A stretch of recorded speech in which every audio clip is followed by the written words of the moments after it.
नारायण नारायण नारायण श्रीमन नारायण नारायण नारायण नारायण श्रीमन नारायण नारायण श्रीमन नारायण नारायण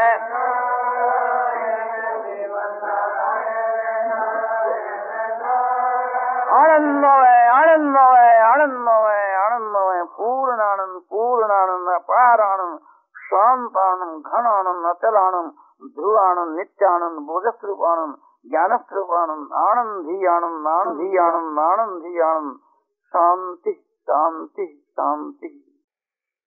आज जो है आपको सिद्धांत की बात बताई जाती है, मजहब की बात जो कि को निर्णय बड़ो सूक्ष्म है, उस अपना उत्तम दर्जे की सिद्धांत की बात।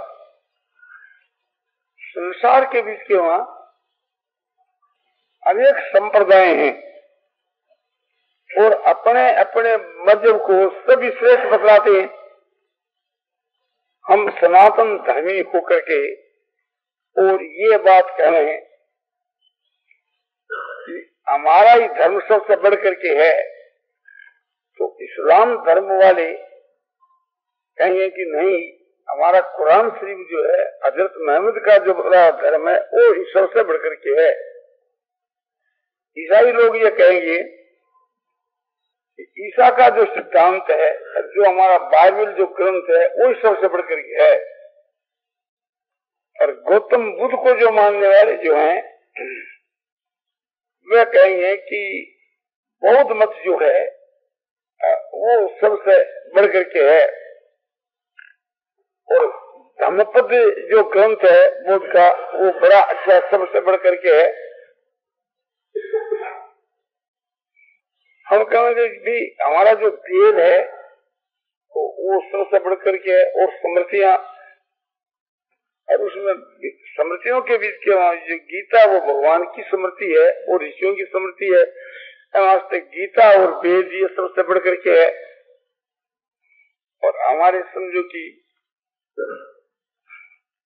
हमारे ऋषि महर्षि जो लोग हुए हैं वे आपने उनका मत सबसे बढ़ करके जो समझो वैदिक जो सनातन धर्म वेदोक्त श्रुति स्मृतियोक्त जो धर्म है वो सबसे बढ़कर।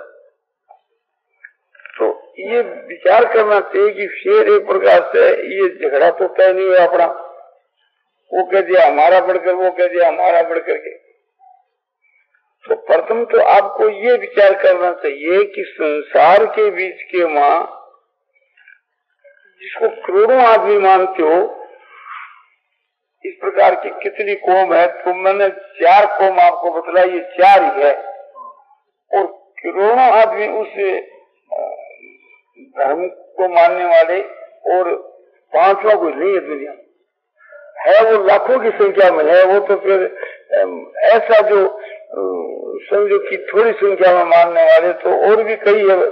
समझो कि ब्रह्म समाज है या सिख मत है या समझो कि फारसी सिद्धांत है, युद्धित हो, इसमें से बहुत एक प्रकार से निकला पोप को सिद्धांत है। किंतु एक करोड़ों की संख्या में मानने वाले जो धर्मानुयायी उनकी 4 श्रेणी है वर्तमान में। तो इस विषय में प्रथम तो सबसे ये विचार किया जावे कि संसार के बीच के वहां ये धर्म की चर्चा आरंभ में कहां से उठी, ये विचार करना चाहिए। तो ये विचार करने से कि ये जो इस्लाम धर्म जो है, हजरत मोहम्मद जो है, कुरान शरीफ जो है, इसको 1400 वर्ष हुए। 1400 वर्ष के पूर्व में तो समझो कि अपने देश के मां कोई कुरान थी और न कोई मामूली हुई।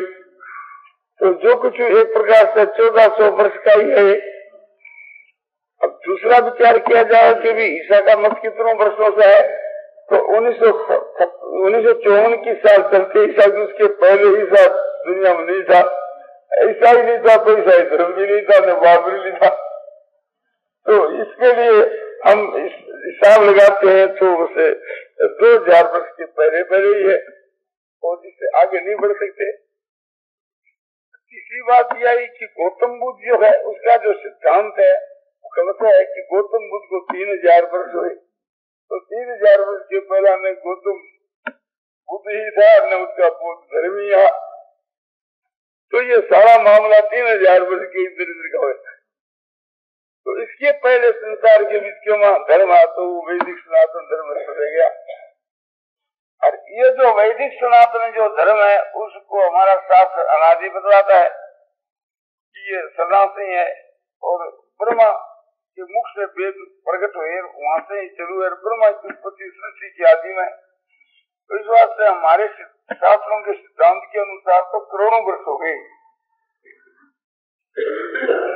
तो अनादि होने के कारण किसी इसकी प्रधानता है।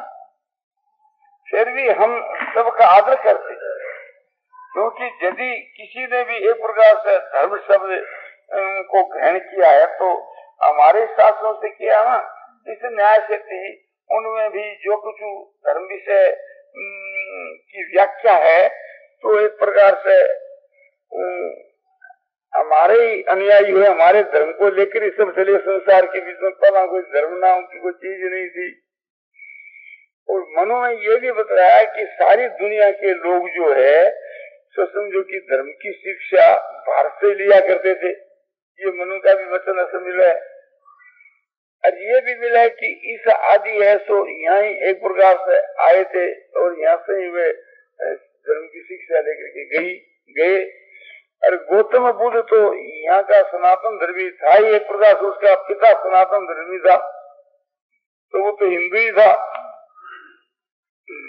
तो इन सब बातों को मान लेने से ये मालूम होता है कि भी आदि जो है सनातन है, ये है अपना जो धर्म। अब दूसरी बात की चर्चा चलती है कि भी अपने धर्म के वहां भी बहुत से फिरके हैं, अलग अलग अपना संप्रदाय हैं, या गौड़िया संप्रदाय, या एक प्रकार से रामानुज संप्रदाय, या शंकर संप्रदाय, या शैव संप्रदाय, या ब्रह्म संप्रदाय, या एक प्रकार से रामानंद संप्रदाय, बल्ब संप्रदाय, तो निमार्क संप्रदाय, अनेक भेद माना गया। उसके बीच के वहां वेद को मानने वाले आर्य समाजी भी और अनेक एक प्रकार से उनके फिरके हुए। तो इस वास्ते एक रूप से वास्तव के बीच के वहां सच्ची बात कौन सी है? यदि आप ये कहो कि भी चार जो बड़ी संप्रदाय मानेगी कि हिंदू और इस्लाम और ईसाई और बौद्ध, और फिर हिंदू के बीच के वहाँ अनेक नाना मानेंगे, ऐसे मुसलमानों की शिया सुन्नी भेद है, ऐसे समझो कि बौद्ध में भेद है। तो ये सब एक प्रकार से हम इसके सिद्धांत को थोड़ी बार के वास्ते मान लो कि हम हिंदू धर्म के मानने वाले हैं और हिंदू संप्रदायों को ही मानते हैं, तो अब हिंदू संप्रदाय में भी कौन सी ठीक है? तो उसमें भी मतभेद है। तो अब एक प्रकार से हम किसकी बात को ठीक माने? महाभारत के वन पर्व के मां यक्ष ने राजा युधिष्ठिर से प्रश्न किया है कि असली जो मार्ग है, परमात्मा की प्राप्ति का जो मार्ग है वो सो इसके विषय में आप बतलाओ। उन्होंने कहा कि भी मैं क्या कहूँ कि एक प्रकार से थी आपने श्रुति है जिसकी भी एक प्रकार से उससे मार्ग के विषय में, परमात्मा की प्राप्ति के मार्ग के विषय में भिन्न कहती है, स्मृतियां भी भिन्न कहती है, और मुनि भी एक नहीं बहुत है। तो मैं किस मुनि का नाम लेके कहूँ? तो जिस समय में जो महान पुरुष इस मार्ग से चलता है वही मार्ग है। तो अब ये कठिनता है कि महापुरुष हम किसको माने? उनके अनुयायी कहते हैं कि भाई ये महापुरुष हुआ। गांधी जी के मानने वाले कहते हैं कि गांधी जी महापुरुष हुए। आर्य समाजी कहते हैं कि दयानंद जी महापुरुष हुए। शंकर स्वामी के अनुयायी कहते हैं कि शंकराचार्य शंकर का ही अवतार हुए। तो ये तो सभी एक प्रकार से अपने अपने आचार्य को सबसे श्रेष्ठ बतलाते हैं। तो अब इसी के विषय में अपने निर्णय सुनना चाहिए। निरपेक्ष भाव से की हम लोग जो विचार करें तो हमारे जो श्रुति स्मृति के मानने वाले जितने एक प्रकार से आचार्य हुए हैं, उन सब का मत ही सभी का मत ठीक है, हमको मानना चाहिए। और जब एक प्रकार से हमको मीमांसा करनी है तो ऐसी परिस्थिति के वहां ईसाई मत के जो मानने वाले हैं और इस्लाम धर्म के जो मानने वाले और बौद्ध धर्म को जो मानने वाले, उनको भी आदर देना। तो इससे ये बात सिद्ध हो जाती है कि भी सभी धर्मावलंबी जो है, धर्म के नाम से चलने वाले सभी श्रेष्ठ है और सबका मत ही मानने के योग्य है। तो बोला कि इससे तो कोई निर्णय नहीं हुआ कि सभी का एक प्रकार से ठीक है, तो फिर प्रश्न का उत्तर ठीक है तो नहीं बैठा। और सभी एक प्रकार से सत्य होते नहीं। सत्य तो एक ही बात होती है। जब एक के विरुद्ध में बहुत से खड़े हैं तो बहुत से मिलकर एक को विरुद्ध कर देते हैं, और वे दूसरे बहुत से, जैसे समझ लो कि अनेक मतांतर हुए कि 20 प्रकार के मतांतर हुए। एक अपने हिंदू धर्म के मां भी अनेक फिरके हो गए, और हिंदू के समझो ईसाई और अपने बौद्ध और इस्लाम धर्म के मानने वाले मुसलमान भाई लोग यहाँ अनेक हो जाते हैं। और हम किसी के धर्म की निंदा करेंगे वो खराब है, तो वो हमारे धर्म की निंदा करेगा तुम्हारा खराब है। वो कहता है कि भाई हमारा शास्त्र मुझे, वो कहता हमारा शास्त्र देखो, वो कहता हमारे आचार्य से, वो कहता हमारा आचार्य। तो वास्तव के बीच के मां एक प्रकार से हम इसका निर्णय चाहते हैं। तो तर्क के ऊपर रख करके जब हम विचार करते हैं तो तर्क से किसी भी धर्म की सिद्धि नहीं होती। और हमारा शास्त्र भी कहता है कि परमात्मा के स्वरूप का निर्णय और धर्म का निर्णय तर्क से नहीं हो सकता। मुसलमान लोग तो इस विषय में इतना जोर देते हैं कि कोई एक प्रकार से थी कुरान शरीफ की जो कानून है, और जो समझो कि खुदा की जो आज्ञा जो आकाश से उतरती है और जिसको मोहम्मद ने जो प्रचार किया है, उस विषय के वहां कोई तर्क करे तो एक प्रकार से उसको काफिर समझे, इसमें तर्क करनी नहीं। तो श्रद्धा की दृष्टि से यह बात ठीक है।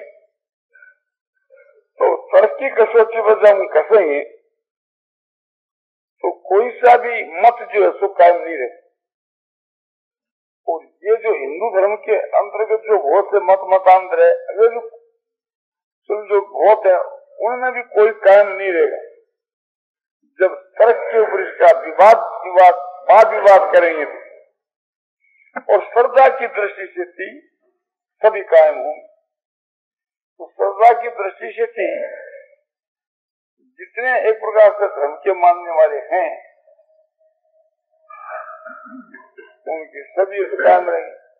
तो आचार्य पुरुषों के द्वारा जो चलाया हुआ जो मत है वो एक प्रकार से इस न्याय से ठीक है कि उसके कहे अनुसार कोई चलता है तो आगे जाकर के उसका कल्याण हो जाता है। इस न्याय से ठीक है। और तर्क की दृष्टि से, विचार की दृष्टि से देखते हैं तो किसी का भी सिद्धांत, किसी का भी मत ठीक नहीं है। क्यों कि एक आदमी कहता है कि भी ये स्वामी रामानुज ठीक है, तो उसके विषय में और 19 समझो कि दार्शनिक खड़े हैं, बोले नहीं ठीक नहीं। गौतम का मत अलग ही है, कणाद का अलग ही है, और वैशेषिक शास्त्र का, दर्शन शास्त्र का सिद्धांत दूसरा ही है और न्याय का दूसरा ही है। ऐसे ही समझो कि एक प्रकार से न्याय के जो करता है वो गौतम है, और वैशेषिक का करता है वो कणाद। अरे योग शास्त्र का करता महर्षि पतंजलि है, और पूर्व मीमांसा का जैमिनी और उत्तर मीमांसा के रचिता वेदव्यास जी और कपिल देव जी है सांख्य। इस वास्ते अलग अलग शास्त्रकार जो है, दर्शन शास्त्र के रचिता अलग अलग है, और उनका मत एक से एक मिलता नहीं, भिन्न है। इसी प्रकार से समझो कि वर्तमान के बीच के वहाँ जो आचार्य हुए, जिनका नाम मैं पहला बतला चुका कि समझो कि अद्वैतवाद जो है और द्वैतवाद जो है, वशिष्ठाद्वैत जो है, इस प्रकार के सब अलग अलग आचार्य हुए। जैसे अद्वैतवाद जो है स्वामी शंकराचार्य जी का, और वशिष्ठाद्वैत जो है रामानुज जी का, और गौड़ीय संप्रदाय का जो है द्वैतवाद है। इस तरह से सबका एक प्रकार से अलग अलग अपने मत है, और एक से एक मिलता नहीं। और फिर जो हमारे समझो कि धर्म से जो दूसरे धर्म वाले हैं, मुसलमान और ईसाई इत्यादि, उनका तो और भी अधिक डिफरेंस बढ़ जाता है। तो ये विचार करना चाहिए कि यदि एक कोई मत वाला कहता है कि नहीं ये गौड़ीय संप्रदाय का ठीक है, तो 19 आदमी लाठी लिए खड़े कि नहीं ये तुम्हारा दोष, ये दोष, ये दोष।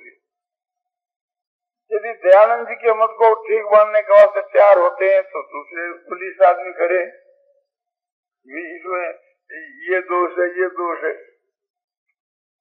स्वामी शंकराचार्य जी के मत को मानने के लिए खड़े हैं तो उसके वास्ते दूसरे 19 खड़े हैं।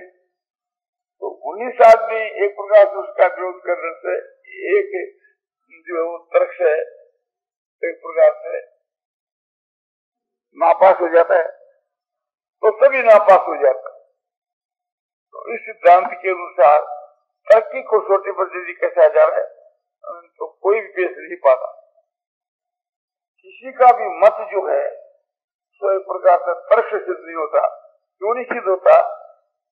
ये तर्क जो है सो अपने बुद्धि की वृत्ति और बुद्धि का कार्य है, और परमात्मा का जो स्वरूप है वो बुद्धि से परे की चीज है। इस वास्ते वो सिद्धांत है सो तर्क के द्वारा सिद्ध होने का नहीं है, और बुद्धि के द्वारा इस सब माने हुए मत है। तो इस कारण से परमात्मा का जो स्वरूप है और परमात्मा का जो मार्ग है वो अतर्क है, वहां तर्क की गति नहीं। तो सभी यदि एक प्रकार से आप नापास हो जाते हैं तो फिर किसका आधार लें? बोलो दूसरी दृष्टि से, श्रद्धा की दृष्टि से सभी ठीक है, तो सभी ठीक है तो ठीक तो एक ही होना चाहिए।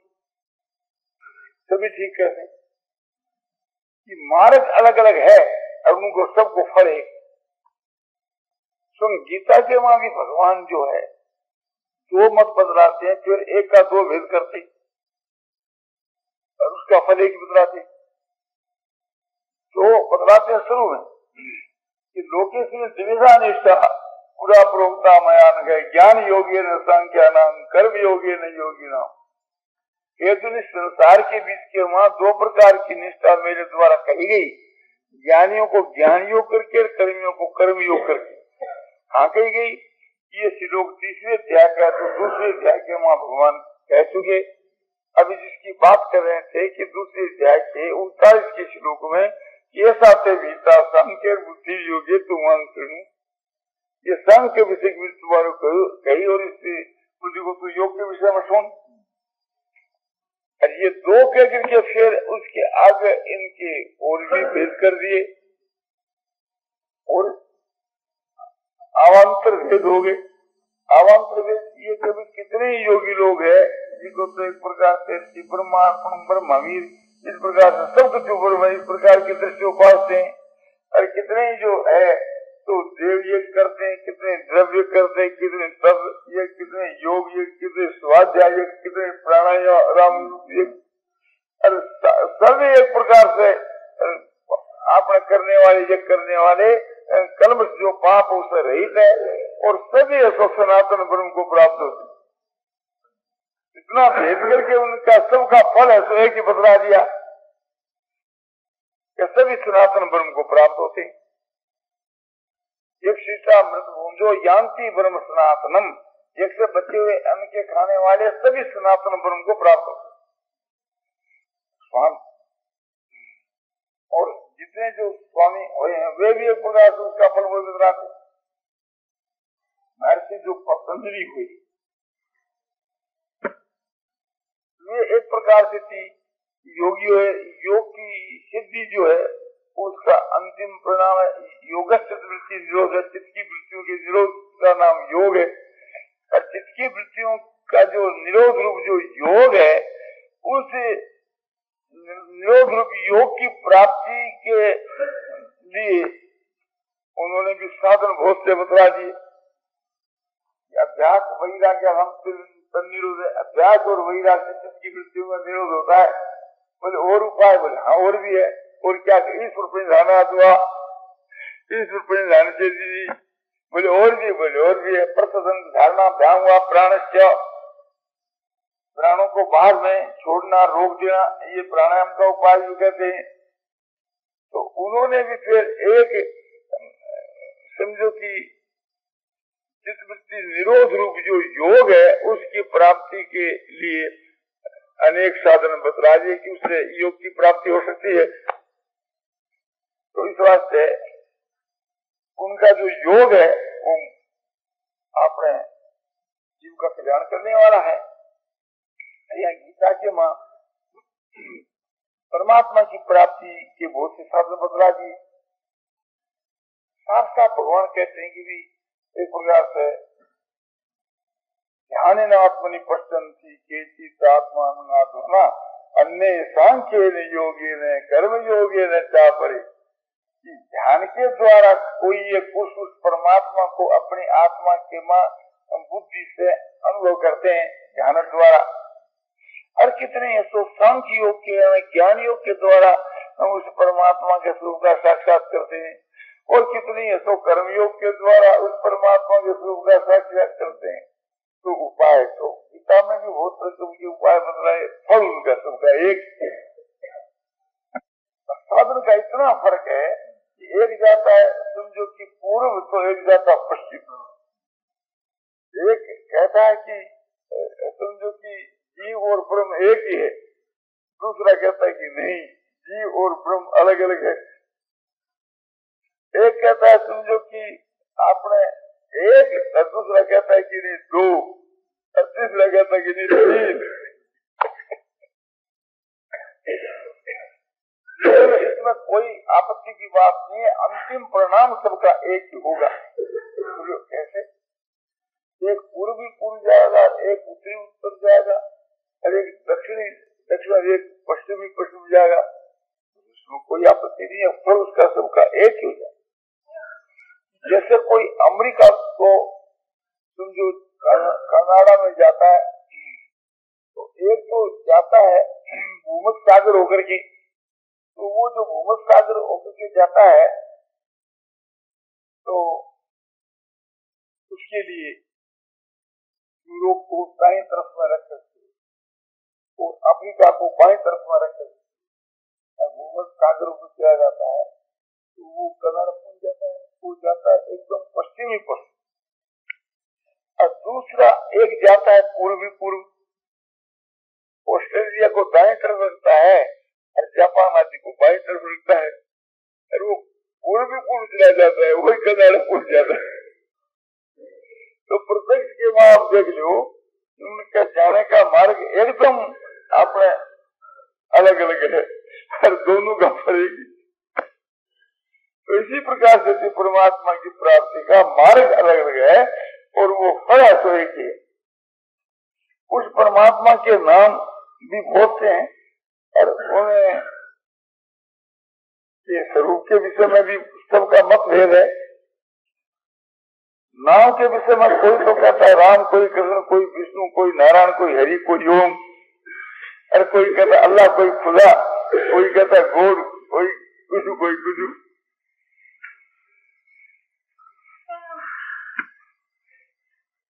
तो एक प्रकार से थी ये समझना चाहिए कि जितना जो परमात्मा को लक्ष्य करके नाम बतलाए जाते हैं वो एक शख्स के नाम है और वो ये परमात्मा अपने अपनी भाषा में उनका भिन्न भिन्न नाम कहते हैं, किंतु वस्तु एक ही है।